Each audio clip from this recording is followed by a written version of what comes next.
guys. I'd like to call your attention to the Weather Channel. This guy's going to go on to tell you a little bit about what happened to West Liberty, Kentucky. This town is on lockdown, and I'm going to let him tell you that, okay? So bear with. Right before dark, it came in from the west and went right through the heart of West Liberty. And this is the county seat of Morgan County. It went right through the busiest intersection. Not one single building downtown has not been hit by this tornado. Every single building has sustained damage at this point. Today, this town is on lockdown. It's been set up a perimeter around this town by the State Patrol. They've got a perimeter set up also by the National Guard, and the reason being, they've got to get a lot of the big debris cleaned up. There's still ongoing search and rescue. At this hour, they hope to potentially get rid of those crews by this evening, and they won't be doing any more search and rescue. And so tomorrow, then, it begins full 100% debris cleanup. A power cruise. Now, do you think they need a state police and National Guard perimeter lockdown to clean up debris? Why would you need the place locked down? There's people's loved ones and their own belongings. That baffles me. And he slid in that zinger and then continued right on with a pretty overt subliminal, in my own opinion. But I just wanted to call your attention to West Liberty via this man's words on the Weather Channel on a lockdown by the state police and National Guards. Of course, they're armed and there's a perimeter set up. God bless, folks. But first, the skies may have cleared, for the time being at least, but the floodwaters just keep rising. Nearly 5,000 people have now fled their homes in the face of the raging torrents, and 10 has reporters in the hardest hit areas. Gabriel Boyle is in Forbes, Matt Moran in Gundagai, and Mazoe Ford in Wagga Wagga. And we'll start in Wagga Wagga, where hundreds of residents have been evacuated. Mazoe's there, as we just mentioned. She joins us now. Mazoe, the levee is due to peak tomorrow. People taking any chances? Sandra, absolutely not, but we must begin with some breaking news tonight. We have learned that the New South Wales ambulance has ordered the evacuation of 16 elderly residents from a nursing home at Urana, and they are just a few of the 4,600 plus people who've been evacuated across the Riverina in the past couple of days. The river hasn't even peaked yet. There's still a metre shy of where they're expecting it to go. Some people have stayed home to protect their properties, but have a look at these pictures and you'll see why it's really important to heed the SES warnings and evacuate when they say so. The wide brown land of Wagga Wagga, now a watery, muddy mess. This is the Rock, around 30 kilometres out of the city centre. Has been swamped by floodwater. My colleague Matt Moran has spent the day there, and he's discovered that they're looking at a damage bill in excess of $20 million. All Trish and Chris can do is look on. It's terrible. Can't do nothing about it though. Are you insured? Yes, but last time we didn't do real good with insurance, so I hope they come through this time. It's a lot worse this time though. They removed what they could and are just hoping the water stops rising soon. We had a lot of people come and help us move all the stuff out, and yeah, the SES, we've been ringing them every 4 hours. They got their predictions a little bit wrong with the height. Hello everyone, welcome to Global Government News. Today is Monday, March 5th, 2012, and I'm Darko. GGNonline.com is my website, and DDarko2012 and DDarko2013 are my YouTube channels. Please check out all the headlines and links in YouTube's video description if you're just joining me. Okay, so I'll cover some of the weather modification experiments, operations that were carried out recently. You saw West Liberty, Kentucky, but it wasn't just there. I saw this in North Carolina, survives tornado, and then down in Alabama again. So a lot is going on right now, and I recommend, if you haven't watched my video, the battle cry for a planet of victims, please go and watch that, because that lays it out in 15 minutes, the scheme, the scam, the business that is created. Poor souls that are, their lives and their livelihoods are ruined, like that Aussie was saying. You know, insurance companies didn't help her last time. She didn't sound too optimistic about them helping this time. Like the other guy didn't seem too optimistic about the actual government helping them. And what? It's a big business. And the banks and the insurance companies will come in, and all the taxpayers will they'll have these contracts doled out to these contractors, and it's just a big scam. It's a big ripoff. That's what it is. And like in the United States, I've mentioned this a while back. I haven't mentioned it in a while, but a lot of these floods that are created by these weather modifications, i.e. spraying of aerosols, cloud seeding, and whatnot, what does that do? Well, it allows not only insurance companies to come in, it allows not only the clamp down of entire cities on lockdown, and having checkpoints in that, basically. What else do you have? You saw in that one video about mass evacuations in Australia, and not all the times, but many times, those are forced evacuations. So it's getting people conditioned for that. They're getting people prepared, but also FEMA, that's what I was going to say. With these ones in the United States, they'll have FEMA go out there and they'll just dole out all this money, right? And they don't even actually check or do anything like that. They're buying people's trust to trust FEMA, to go into those FEMA emergency centers, national emergency centers. Okay, so 7-year-old boy survives brush with tornado in North Carolina. We saw that. Then look at this. Twister slams same area hit by killer storm in 2011. And it goes on. It says a killer twister wiped out his neighborhood in the epic Alabama storms April 27th, causing $40,000 worth of damage that forced him to temporarily move in with his parents in his house for less than 2 months with repairs still incomplete. Another tornado hit again, ripping off the roof. I quote, "I kind of expected there to be more storms again this year, but you never expect it to hit the same place twice." Well, this isn't Mother Nature. This is man nature, right? This is just pure man's work, I think. If we have this, world cooling has set in, warns astrophysicist. BBC and global warming apologists challenge you and cover up. I've mentioned this before. Go in there and check it out. So before I continue with the cooling, I just want to put a little side note, a little disclaimer, because I haven't mentioned this before. But I do think it's a good possibility that there is a major pole shift going on. So that could play into it as well.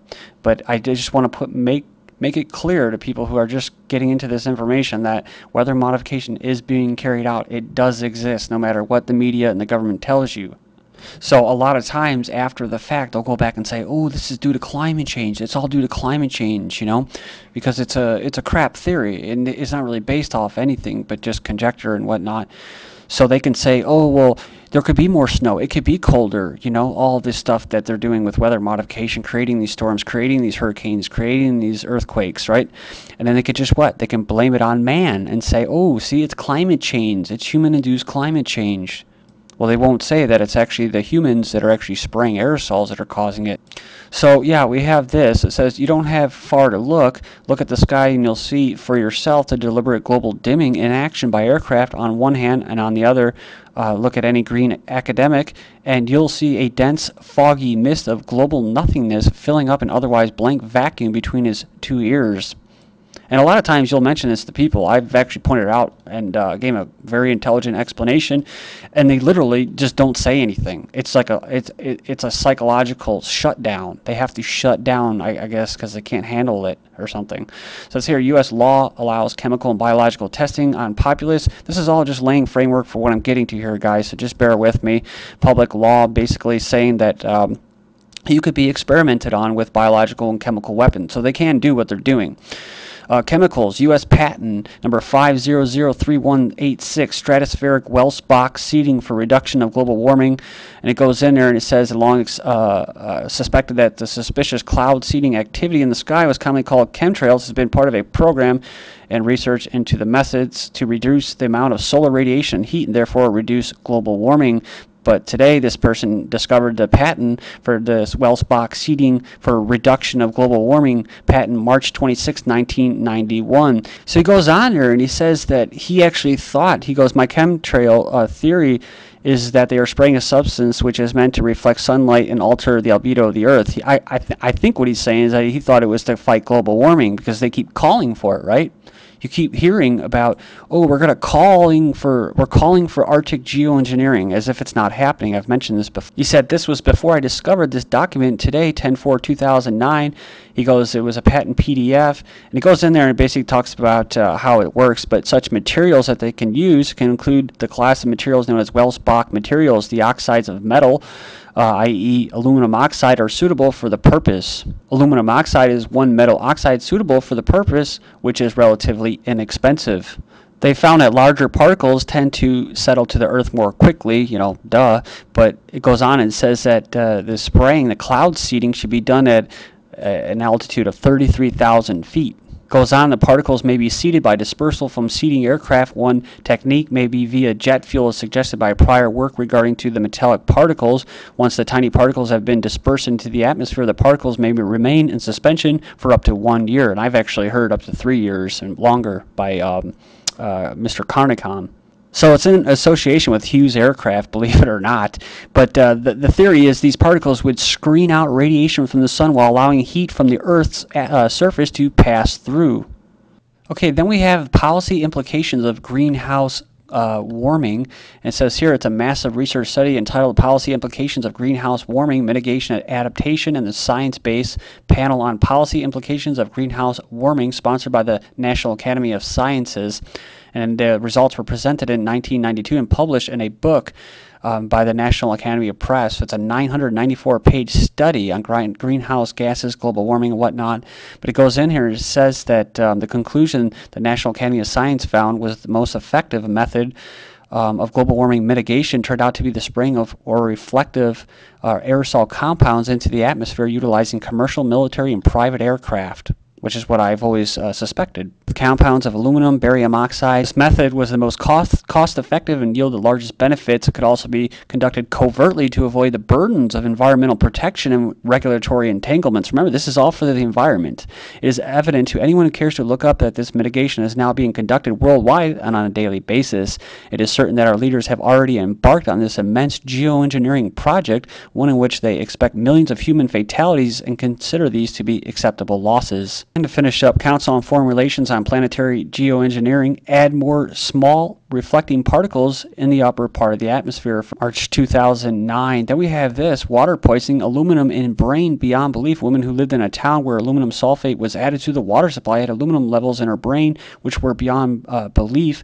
An inquest in her death was heard. This is from March 2012. Going to keep moving fast, so stick with me here. Tokyo starts to burn debris in earnest at incineration plants for regular household garbage in 23 special wards. So they're going to burn the debris now. And BP has a settlement. That's right. Remember, they were expecting $40 billion payout here.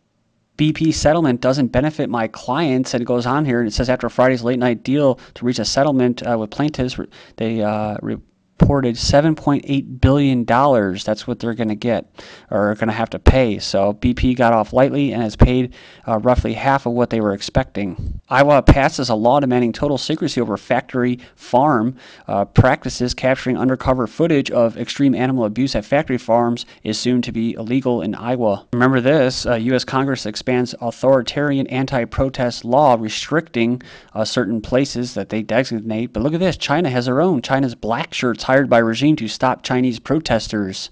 Remember, we're heading into a post-democratic era. So, grandmother fined 75 pounds for littering after dropping just a strand of cotton from one of her gloves. So this is all about eco-fascism and whatnot, right? In the name of saving the planet. Fined 50 pounds for dropping a tenner. Shopper who dropped a 10-pound note in the street by accident has been fined for littering. 4,000 pounds for slipping on a potato, and 2,500 pounds for walking into a door. How NHS staff cash in on accidents at work. So you want to know where it goes. Hospital staff member awarded almost 3,000 pounds for hurting her shoulder while throwing litter into a bin. So you can support the 300,000 organic farmers who lost their court battle to Monsanto and signed this petition. I did it earlier today. I'll post a link. And California family farmers who appeared in court for farm fresh food production and distribution were slapped with a $1 million arrest warrant and handcuffed and marched away by agents. In Britain, 1 in 5 has to borrow money to buy food. Illinois State in the U.S. is on the brink of collapse. Amid huge layoffs and pay cuts, bank profits hit a 5-year high. Then boom-era property speculators to get foreclosure aid. Then the Iceland's former premier goes to trial over actually representing his people, basically telling the banks to go to the devil. The Postal Service and the U.S. CEO gets huge income amid job cuts. And the elite's drug money saved banks in global crisis, says the UN. It benefits corrupt banksters, i.e. themselves. This is GGN. God bless.